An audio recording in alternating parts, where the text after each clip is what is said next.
मार्गदर्शन किया था। तो जब वो किताब पढ़ते हैं तो लगता है कि नहीं, सारा काम बेकार है। अगर कुछ करना है ज़िंदगी में तो लोगों को धर्म के बारे में ज़्यादा बताना चाहिए। तो कुल मिला के क्या पहले बताना चाहिए ये बात समझ में नहीं आती है। तो इस बात को समझने के लिए हमने एक फार्मूला बनाया कि भाई अगर बात समझ में नहीं आती है तो बात को कैसे समझा जाए, उसका हमने एक फार्मूला निकाला। वो फार्मूला क्या है वो मैं आपके सामने बता रहा हूँ कि बाबा साहब ने तो सारे काम किए हैं, लेकिन हमें कौन सा काम कब करना चाहिए, अगर ये बात समझनी है तो हमें बाबा साहब के जीवन चरित्र को समझना जरूरी है। कि बाबा साहब ने सबसे पहले इस देश के जो बोल नहीं सकते थे उनके लिए काम करना शुरू किया। यानी कि पहले उन्होंने सामाजिक काम किया, और जब वो कुछ सामाजिक काम में सफल होने लगे तो सामाजिक काम की दिशा को और आगे बढ़ाने के लिए फिर उन्होंने राजनीति का काम किया। फिर उन्होंने, आपको पता है, बाबा साहब अम्बेडकर एक राजनीतिक पार्टी का गठन किए थे। वो पार्टी जो है महाराष्ट्र में भी अपने MP MLA जिताती थी, उत्तर प्रदेश में भी जिताया था। और उसी पार्टी के कारण बाबा साहब अम्बेडकर को मौका मिला कि वो संसद में गए और ये जो आज हम संविधान की बात करते हैं उस संविधान का निर्माण किए। तो ये सारी बातें अगर हम चाहें करना तो कर सकते हैं कि जब हम अपने समय में हैं, जब हम कुछ लायक हैं, तो सबसे पहले हमें सामाजिक काम करना चाहिए। सामाजिक काम क्या होता है? हम जिस समाज में रहते हैं उसमें हमारी औकात क्या है, क्योंकि ये हमारा देश गांव का देश है और गांव में लोग जातियों के साथ साथ रहते हैं। आप किसी भी गांव में जाएंगे, अगर किसी व्यक्ति का नाम पूछेंगे तो लोग पूछेंगे कि किस जाति का आदमी है। तब जब जाति का नाम बताएंगे तब आपको वो रास्ता बताते हैं कि फला जाति का आदमी जो है फला गांव के फला रास्ते से आप जा सकते हैं। तो जातियों के आधार पर लोगों की पहचान है। तो इस जातियों के आधार पर पहचान है और जातियों के आधार पर ही उनका जो है औकात लोग देखते हैं। समाज में, गांव में, हर जगह देखते हैं। आज आप दिल्ली में भी हैं तो अगर आप झुग्गी झोपड़ियों में चले जाएंगे तो आपको पता लग जाएगा कि ये किस औकात के लोग हैं और किस समाज के लोग हैं। अगर आप महलों की तरफ जाएंगे, कॉलोनियों की तरफ जाएंगे, तभी आपको पता लग जाएगा कि कॉलोनियों में रहने वाले कौन से समाज के लोग हैं। तो कहने का मतलब है कि अगर आपको अपनी औकात जानना है तो इसके लिए समाज के बीच में जाना और सामाजिक काम करने की ज़रूरत है। और सामाजिक काम यही बताता है कि हमारी समाज में क्या औकात है, ये हमें समझ में आ जाए। समाज हमको किस तरह से देखता है और हम समाज को किस तरह से देखते हैं, ये हमें क्या है समझने की ज़रूरत है। अगर ये हम समझते हैं तभी हम समझा सकते हैं कि हम समाज में किस हैसियत से देखे जाते हैं और उस देखे जाने का कारण क्या है। अगर नहीं समझते हैं तो हम कुछ भी बात करते रहते हैं। तो फिर जो है ये बात काफ़ी लोगों से हम लोग चर्चा करते हैं कि भाई क्या करना चाहिए। तो वही है, लबोलुआब यही आता है कि मैंने ही नहीं, लगभग सारे लोगों ने जो है हाथी देखा हुआ है, और जैसा हाथी देखा हुआ है वैसा लोग बताते हैं। तो सवाल ये है कि साथियों, बाबा साहब अभी पूर्व वक्ता बहुत क्रांतिकारी तरीके से बताया है कि बाबा साहब अम्बेडकर जो इतना पढ़े लिखे थे कि पूरी दुनिया, इवन आज के समय में अमेरिका सबसे उन्नत मुल्क है, उसका राष्ट्रपति ये कहता है कि बाबा साहब अम्बेडकर अगर हमारे मुल्क में पैदा होते तो हम उन्हें ज्ञान के आधार पर सूर्य कहते। तो ऐसे बाबा साहब के बारे में उन्होंने बताया कि उनके भी 3 गुरु थे। जो इतना दुनिया का इतना ज्ञान रखने वाला आदमी, उसको भी गुरुओं की जरूरत है। या उन्होंने भी ये बात अपने लोगों को बताई कि मेरे पास भी क्या है ना 3 गुरु हैं, महात्मा फुले, महात्मा कबीर और महात्मा बुद्ध। ये 3 गुरु की बात बाबा साहब अम्बेडकर ने की, जिनको उन्होंने गुरु माना। इतना पढ़े लिखे व्यक्ति को गुरु की जरूरत है, तो हमें भी विचार करने की जरूरत है कि हमारे पास भी क्या गुरु हैं। हमारे गुरु कौन है? क्या हम लोग स्कूलों में पढ़ने जाते हैं तो जो हमारे मैथ पढ़ाते हैं, जो फिजिक्स पढ़ाते हैं, जो इस तरह की बातें पढ़ाते हैं, क्या वो हमारे गुरु हैं? या हमने बाबा साहब अम्बेडकर ने महात्मा फुले से कभी नहीं पढ़ा, महात्मा कबीर से कभी नहीं पढ़ा, महात्मा बुद्ध से तो मिलने जुलने का सवाल ही नहीं है, लेकिन उनको गुरु बनाया। तो क्या हमने भी अपनी जिंदगी में किसी को गुरु बनाया है? और जब तक दोस्तों हम गुरु बनाते नहीं हैं, तब तक हमारे ज्ञान की कोई कीमत नहीं होती है। हमारे समाज में बहुत सारे ज्ञानी लोग हैं, लेकिन उनके ज्ञान की कीमत नहीं है। क्यों? क्योंकि उनको अपने गुरुओं की पता नहीं है। हमें भी लगता था, जब हम पढ़ने गए तो हमें लगता था कि अगर हम हाई स्कूल पास कर जाएंगे तो अपने समाज में इज्जत मिलेगी। क्यों? क्योंकि हाई स्कूल लोग पास नहीं हैं, और जो हाई स्कूल पास है उनको नौकरी मिल गई है।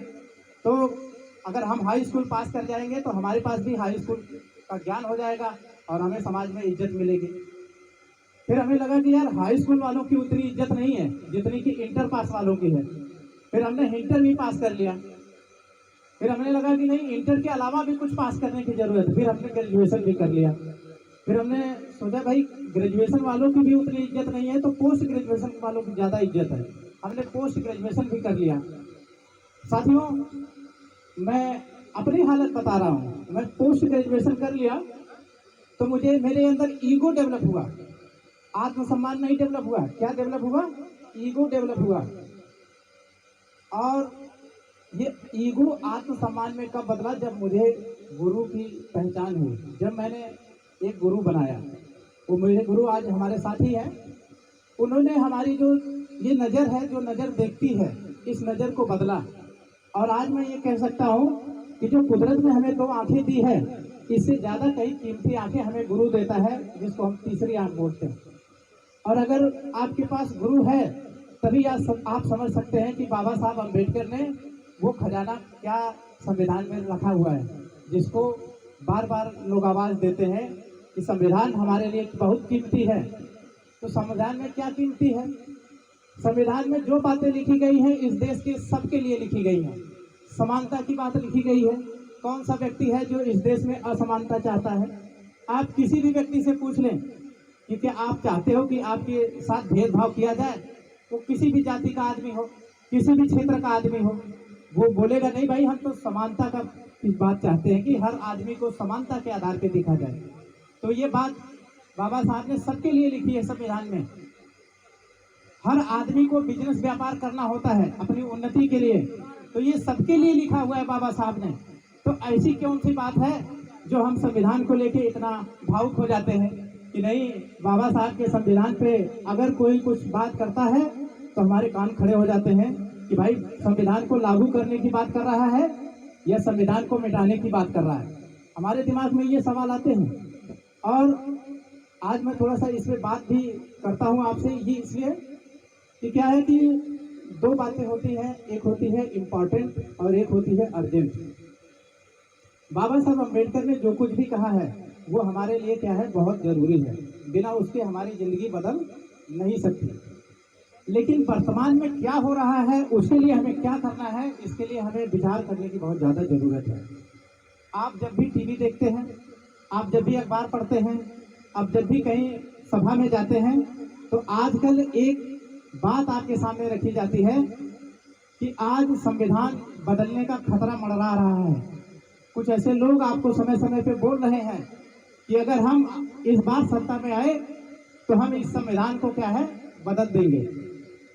अब सवाल, जरूरी सवाल ये है, ये जानना कि भाई आप इस संविधान में बदलेंगे क्या? क्या इस देश का जब कोई बदला हुआ संविधान लिखा जाएगा तो उसमें ऐसा लिखा जा सकता है? क्या आप मान सकते हैं कि भाई सबको समानता का अधिकार नहीं होगा, सबको बिजनेस व्यापार करने नहीं दिया जाएगा? क्या हम मानने के लिए तैयार हैं? अगर ये सबको है, सबके लिए है, तो क्या सारे लोग इसको बदलना चाहते हैं? नहीं। तो सोचने की बात है कि वो लोग ऐसी बात क्यों करते हैं कि संविधान बदला जाएगा। और संविधान अगर वो बदलना चाहते हैं तो उसमें बदलने वाली क्या ऐसी चीज है? संविधान जो देता है वो सबको देता है, और जो नहीं देता है वो किसी को नहीं देता है। और जो बदलने की बात कर रहे हैं वो कुछ खास बातें आपके बीच में करते हैं। हमारे दिल पे वो बातें लगती हैं, लेकिन हमारे बात वो समझ में नहीं आती है कि संविधान में बदला क्या जाएगा और संविधान में बदलने की लोग बात क्यों कर रहे हैं। तो इसको हमें गहराई से समझने की जरूरत है कि संविधान में क्या चीज है जो बदली जा सकती है। साथियों, आज दुनिया के कोई भी मुल्क अगर अपना संविधान लिखता है तो वो हमारे संविधान को, भारत के संविधान को, जिस संविधान को बाबा साहब अम्बेडकर ने बनाया है, उस संविधान को आदर्श मानता है। जैसे हम डॉक्टर बनते हैं तो जो डॉक्टर बनने के लिए सबसे जरूरी किताब होती है उसको हम सबसे पहले पढ़ते हैं, उसको हम उसके बारे में सबसे ज्यादा चर्चा करते हैं। वैसे ही कोई भी दुनिया का कोई भी देश अपना संविधान लिखने जाता है तो वो भारतीय संविधान को सबसे पहले पढ़ता है। और जब हम कोई किताब पढ़ते हैं और वो किताब अच्छी लगती है तो फिर हम उसके लिखने वाले का नाम पता करते हैं कि भाई ये किताब किसने लिखी है। तो वो किताब पता चलता है कि बाबा साहब डॉक्टर अम्बेडकर लिखे। तो जब हम वो किताब अच्छी लगती है तो वैसे राइटर की और भी किताब ढूंढते हैं कि भाई बाबा साहब अम्बेडकर ने और क्या लिखा है, क्योंकि संविधान अगर इतना अच्छा लिखा है तो और कुछ लिखे होंगे तो उसमें भी बहुत अच्छा लिखे होंगे, वो भी हमारे काम का होगा। तो लोग जब बाबा साहब के संविधान पढ़ने के बाद, दुनिया के लोग जब भारत का संविधान पढ़ते हैं तो बाबा साहब की और भी किताबें पढ़ते हैं। आपको पता है कि बाबा साहब की जो किताबें हैं वो सोशल जस्टिस मिनिस्ट्री ने छपवाया है, 21 वॉल्यूम है उसके, अंग्रेजी में, हिंदी में भी उसको ट्रांसलेट करवाया और कई भाषाओं में ट्रांसलेट करवाया है। तो बाबा साहब ने संविधान के अलावा क्या बताया है? इस देश का सच्चा इतिहास बताया है, इस देश का सच्चा समाज शास्त्र बताया है, इस देश की सही अर्थव्यवस्था क्या है, सही अर्थनीति क्या है, वो भी बताया है। और अशोक के जमाने की भी बताया है कि अशोक के जमाने में इस देश उन्नत क्यों था, किस तरह की आर्थिक व्यवस्था थी। ये सारी बात बाबा साहब अम्बेडकर ने अपनी किताबों में लिखा हुआ है। और इस देश में जो इतनी गरीबी है वो किन लोगों के कारण है, किस आर्थिक नीति के कारण है, किस समाज के कारण है, ये चोरी भी क्या है बाबा साहब अम्बेडकर ने उजागर की है।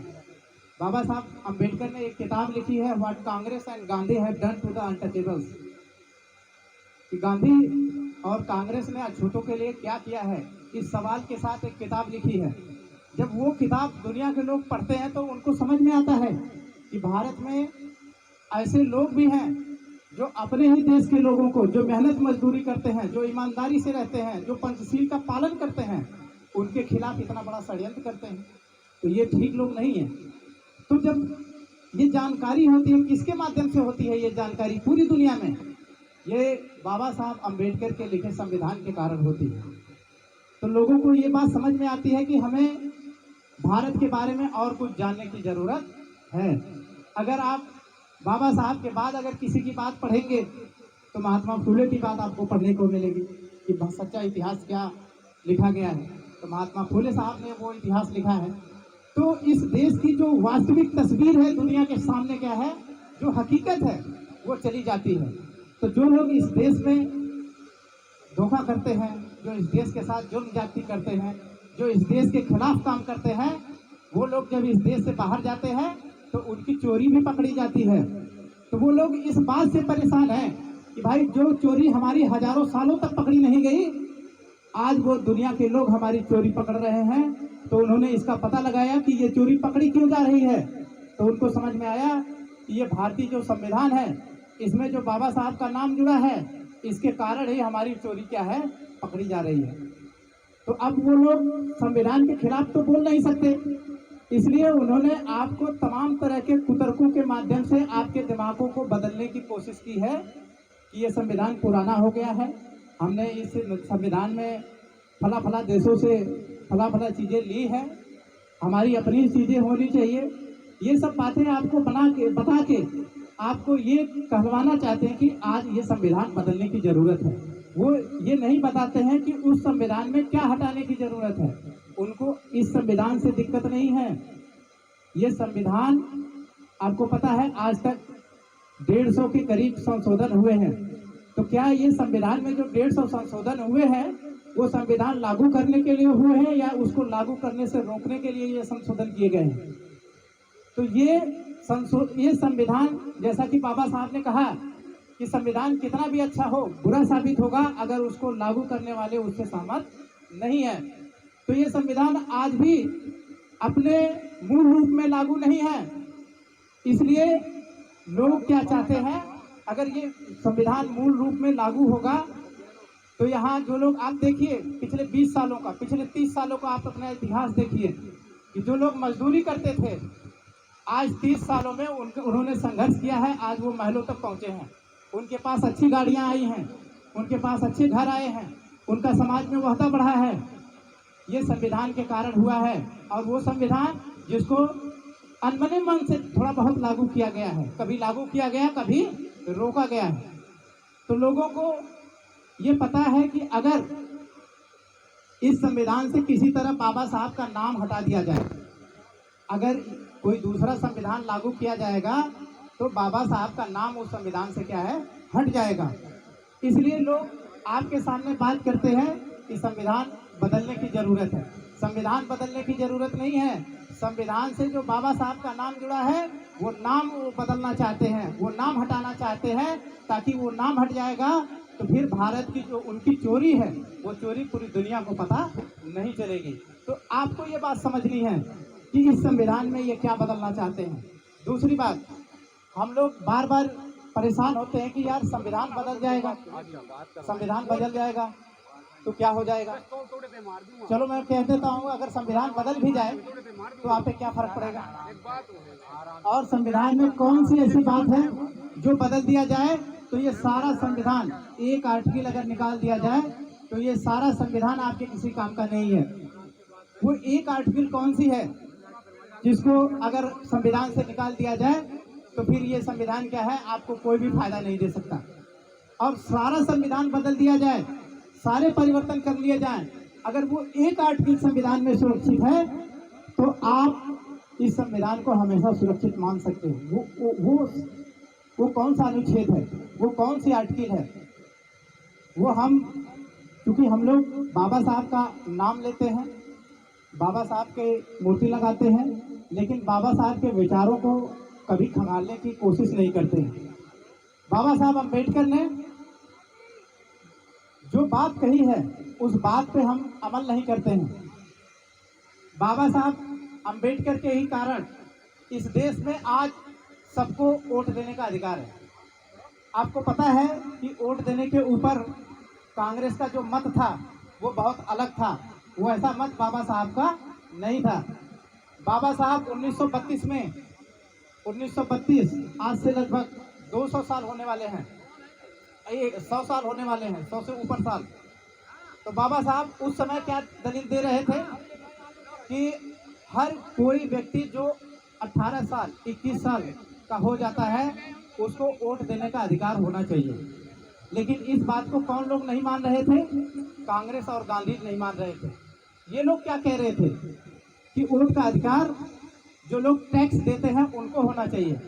अगर आप थोड़ा सा इस बात को अपने एग्जामिन करें, आप अपने इस पे सोचें कि आज आपके गांव में कितने लोग टैक्स देते हैं आज की बात, और 1932 में कितने लोग टैक्स देते थे, तो आप पाएंगे कि आज भी लोग टैक्स नहीं देते हैं। 1932 में तो टैक्स की बात सोचते भी नहीं थे कि टैक्स क्या चीज होती है। तो उस आधार पे क्या है, आपका समाज वोट देने से वंचित हो जाता। दूसरा उन्होंने आधार रखा कि भाई जो ग्रेजुएट लोग हैं उनको वोट देने का अधिकार होना चाहिए। तो आप इसको भी थोड़ा आप सोचिए कि आप आज के आपके समाज में आज कितने लोग हैं जो ग्रेजुएट हैं, और 1932 में कितने लोग ग्रेजुएट थे। हम तो अभी जल्दी तक देखते आए हैं कि जब गांव में अपने बाबा लोगों के ज़माने में जब वो लोग कहीं बाहर से चिट्ठी भेजते थे तो हमें जो है किसी पढ़े लिखे आदमी के गांव के पास जाना पड़ता था वो चिट्ठी पढ़ाने के लिए। तो ये सोचने की बात है। तो हम ग्रेजुएट भी नहीं थे, हम पढ़े लिखे भी नहीं थे, तो भी हमारा वोट का अधिकार खत्म हो गया। और जो लोग जमीन रखते हैं, इस देश में जमीन कौन रखता है, इस देश में बहुत चंद लोग हैं जिनके पास जमीनें हैं। यानी कि कुल मिला के इस देश की सरकार जो बनती वो किससे बनती, वो आपसे नहीं बनती, जो आपके विरोधी हैं उनसे बनती। और अगर आपका विरोधी सरकार चलाएगा तो वो नीति कैसा बनाएगा, क्या वो आपके मान सम्मान की रक्षा करेगा, नहीं करेगा। वो आप किस हालत में रहते हैं, क्या उस हालत से आपको बदल के अच्छी हालत में पहुंचाने की कोशिश करेगा, नहीं करेगा। आज तक यही हुआ है। और इसीलिए बाबा साहब अम्बेडकर ने ये जो संविधान में आपको वोट का अधिकार दिया है, जो हम नहीं समझते हैं जिसकी कीमत, ये उसी वोट के कारण हमारे समाज में थोड़ा बहुत अगर बदलाव हुआ है तो उसी कारण हुआ है। तो हमें समझना चाहिए कि जब तक वोट का अधिकार संविधान में सुरक्षित है तब तक संविधान सुरक्षित है। जिस दिन वोट का अधिकार खत्म हो गया उस दिन समाज इस संविधान का कोई मतलब नहीं रह जाएगा। तो हमें हमेशा ध्यान रखना चाहिए कि जब वोट देने हम जाएं तो हमें बाबा साहब अम्बेडकर की बात याद रखना चाहिए कि किनको वोट देना चाहिए, क्योंकि बाबा साहब अम्बेडकर की जो बात माने आप उन्हीं को वोट देंगे, तभी वो उनका संविधान बनाया हुआ सुरक्षित रख पाएगा। जो बाबा साहब की बात नहीं मानता है, अगर आप उसको वोट दे देंगे तो क्या वो बाबा साहब के संविधान को सुरक्षित करेगा? क्या वो आपके हित की बात सोचेगा? क्या जो बाबा साहब ने संविधान के माध्यम से आपको अधिकार दिए हैं, क्या वो अधिकार देने के लिए कानून बनाएगा? तो ये सोचने की ज़रूरत है। और इसीलिए हमें ये बात हमेशा जानकारी करनी चाहिए कि बाबा साहब अम्बेडकर ने हमें संविधान लागू करने के लिए क्या रास्ता बताया है। अगर उस रास्ते पे नहीं चलेंगे तो हम संविधान को सड़कों पे आके नहीं बचा सकते, लाठी डंडे से नहीं बचा सकते, संविधान को गोली बारूद से नहीं बचाया जा सकता है।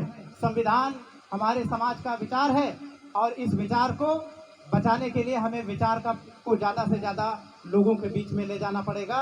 और जब हम इस विचार को अपने समाज के साथ जोड़ेंगे तभी ये संविधान सुरक्षित रहेगा। और जो बाबा साहब ने रास्ता दिखाया है कि unite under one leader, one party, one programme. अभी चुनाव आने वाला है, आपके सामने लोग आपकी जो ज़रूरत है उसका खाका लेके आएंगे, जिसको चुनावी घोषणा पत्र कहते हैं, कि आपकी गरीबी दूर कर देंगे, आपको घर दे देंगे, आपको बिजली फ्री कर देंगे, आपको नौकरी दे देंगे। होगा नहीं होगा इसकी गारंटी नहीं है, लेकिन आपसे ये वादा करेंगे। लेकिन क्या इस देश में कोई ऐसी पार्टी है जो ये कहती है कि नहीं, बाबा साहब का लिखा संविधान ही हमारा घोषणा पत्र है, जिस दिन हम सत्ता में आएंगे ये संविधान लागू करके आपको जो चाहिए वो हम दे देंगे? क्या कोई पार्टी है? आपने ऐसी कोई जानकारी ली है कि क्या इस देश में कोई ऐसी पार्टी है जिसका कोई घोषणा पत्र नहीं है? अगर कोई घोषणा पत्र है तो वो भारत का संविधान है। क्या आपको ये बात पता है? जिस बात की जानकारी करने की जरूरत है, क्योंकि ये मंच सामाजिक मंच है, इसलिए राजनीति की बात मैं नहीं करूंगा, लेकिन मैंने इशारा किया है। आप अपने बच्चे से पूछिए कि ऐसी कौन सी पार्टी है जो केवल भारत के संविधान को अपना घोषणा पत्र कहती है। अगर आपका बच्चा जवाब देता है तभी आप समझिए कि आपका बच्चा सही रास्ते पे है, उसको सही समाज की समझ है। दूसरी बात साथियों, मैं क्योंकि इशारा हो रहा है इसलिए मैं अपनी बात को समाप्त करने से पहले एक बात और आपके सामने रखता हूं। साथियों, ये बाबा साहब के नाम पे हम लोग एक नारा और देते हैं कि शिक्षा के लिए हम बहुत परेशान रहते हैं। और हम हमेशा अपने बच्चों को ये बताते हैं कि बाबा साहब ने शिक्षा हासिल करके समाज का इतना परिवर्तन किया। आप भी क्या है, सबसे बढ़िया स्कूल में उसका नाम लिखवा देते हैं और उसको लक्ष्य देते हैं कि भाई तुमको नौकर बनना है। क्या बनना है? सिविल सर्वेंट बनना है। तो बाबा साहब क्या इस देश में सिविल सर्वेंट बने थे? बाबा साहब ने इतनी शिक्षा हासिल करने के बाद वो क्या बने? वो हमारे बाबा बने, ज्ञान के भी वो बाबा हैं। यहाँ तो डॉक्टर, इंजीनियर, वो सबके बाबा हैं। यहाँ सोचने की बात है कि जिस शिक्षा की बात हम बाबा साहब का नाम लेके करते हैं वो शिक्षा कौन सी है? आज आपको एक और बात याद रखने की जरूरत है कि बाबा साहब ने पहले बोला कि पढ़े लिखो, हमारे समाज के लोग पढ़े लिखे। आज हमारे समाज के लोग सबसे ज्यादा पढ़े लिखे समाज के लोगों में एक हैं। लेकिन बाबा साहब अम्बेडकर के सामने जब पढ़े लिखे लोग गए तो अपनी डिमांड लेके गए, अपनी मांग लेके गए, अपनी ट्रांसफर, अपनी पोस्टिंग, अपना अपॉइंटमेंट लेके गए। तो बाबा साहब कुछ दिन बाद परेशान हो गए और उन्होंने फिर लाठी निकाल के कुछ लोगों की, पढ़े लिखे लोगों की क्या है, पिटाई भी की। ये बात भी हमें पता होगी। तो अब हमें सोचने की जरूरत है कि हम अपने बच्चों को कौन से एजुकेट होने की बात कर रहे हैं, कौन सी शिक्षा देने की बात कर रहे हैं। क्या उसको, वो अगर फिजिक्स में 100% मार्क्स लाता है तो वो शिक्षित माना जाएगा? क्या वो मैथमेटिक्स में अच्छा स्कोर गेन करता है, अच्छा नंबर लाता है, तो शिक्षित माना जाएगा? क्या वो पढ़ लिख के नौकरी हासिल कर लेता है तो वो शिक्षित माना जाएगा? क्या इसी तरह के शिक्षित होने के लिए बाबा साहब हमें कहते थे? ये थोड़ा सोचने की बात है। बाबा साहब जो शिक्षित बनाना चाहते थे वो हमें कैसा शिक्षित बनाना चाहते थे? हमें वो ऐसा शिक्षित बनाना चाहते थे कि हमारे अंदर जो भी नॉलेज है उसका लाभ कौन ले? हमारा समाज। लेकिन आज देखिए जितने लोग शिक्षित हैं उनके ज्ञान का लाभ कौन लेता है? आज भी नीतियां बनती हैं, वो नीतियां बनाने वाले कौन से लोग हैं? वो आपके घरों से पढ़े लिखे शिक्षित लोग हैं, लेकिन वो नीतियां किसके लिए बनाते हैं? आपके विरोधियों के लिए बनाते हैं। तो आपको समझने की जरूरत है कि आप अपने बच्चे को कौन सी शिक्षा देना चाहते हैं। बाबा साहब का नाम लेके अगर आप उसको शिक्षित करना चाहते हैं तो पहली बात आप उसको खुद शिक्षित करिए कि बेटा जो भी कुछ शिक्षा लेना है वो अपने समाज के लिए लेना है। जिस दिन वो सामाजिक हो जाएगा आपकी देखते ही देखते आपकी हालत क्या है? बदल जाएगी। हमारी हालत बदलने में हमारे पास दो अधिकार हैं, दो हथियार हैं जो हमारे ज़िंदगी बदलने में सबसे बड़ा अहम योगदान देते हैं। पहली शिक्षा और दूसरा वोट। शिक्षा में क्या है? अगर वो शिक्षा हमारी सामाजिक है तो वो शिक्षा हमारे समाज, हमको ही नहीं हमारे समाज को बदल देगी। अगर वो शिक्षा हमारी असामाजिक है तो वो शिक्षा लेके भी हम अपने समाज के विरोध में खड़े हो जाएंगे, जैसा कि अभी तक तो होते रहे हैं। तो ये हमें समझने की बात है। अगर हम अपने बच्चों को शिक्षित करने की बात करते हैं तो उनको इस निर्देश के साथ शिक्षित करने की बात करें कि बेटा शिक्षा जो भी लो उसको हमेशा अपने दिमाग से ये उसको सोचो कि ये शिक्षा तुम्हारे समाज के कितना काम आ सकती है। और वोट जब भी दो तो अपने समाज के हित को ध्यान में रख के दो, अपने संविधान को हित में रख के उसके हित में अपने वोट का इस्तेमाल करो। तो साथियों ज़्यादा कुछ ना बोलते हुए मैं अपनी बात को यहीं पे